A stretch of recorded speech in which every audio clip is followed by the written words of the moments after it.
অমুসলিমরাই বেশি নিরাপদ থাকবে, কারণ ইসলামে অমুসলিমদের একটা সবচেয়ে বড় একটা গুরুত্ব অবদান আছে, যাদের নিরাপত্তা দেওয়ার জন্য মুসলমান।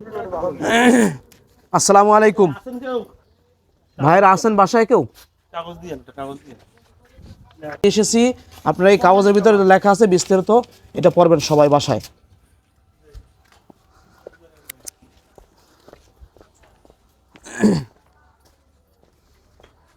আসসালামু আলাইকুম।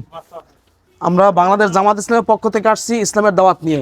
আমরা চাই সমাজে কোরআন প্রতিষ্ঠিত হোক, সমাজ থেকে অন্যায় অশ্লীল খারাপ কাজ দূর হোক, দুর্নীতি দূর হোক, দুর্নীতিমুক্ত বাংলাদেশ গড়ার জন্য আমরা সমাজে কাজ করে যাচ্ছি, ন্যায় প্রতিষ্ঠার জন্য, কোরআন প্রতিষ্ঠার জন্য।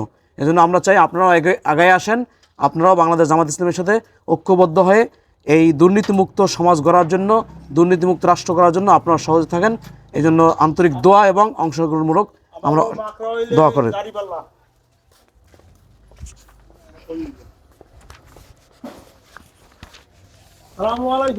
আসসালামু আলাইকুম ভাই, একটু সামনে আসবেন, একটু কথা বল। হ্যাঁ, আমার বাড়ি যেমন। আমরা বাংলাদেশ জামাত ইসলামের পক্ষ থেকে আসছি, আমরা সমাজে কোরআন প্রতিষ্ঠা করতে চাই। যাই হোক, সমস্যা নাই।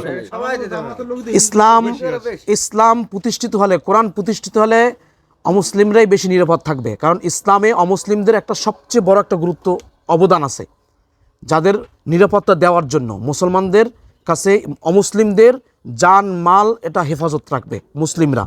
এই জন্য আমরা চাচ্ছি যে সমাজে শান্তি প্রতিষ্ঠা করার জন্য, সবাই শান্তিতে বসবাস করার জন্য কোরআনই শাসন প্রতিষ্ঠা হোক। এই জন্য বাংলাদেশ জামাত ইসলামী কাজ করে যাচ্ছে। আপনারাও আন্তরিক সহযোগিতা এবং অংশগ্রহণমূলক আপনাদের সহযোগিতা কামনা করছে এবং দোয়া করবেন আমাদের জন্য, ঠিক আছে? যেমন করে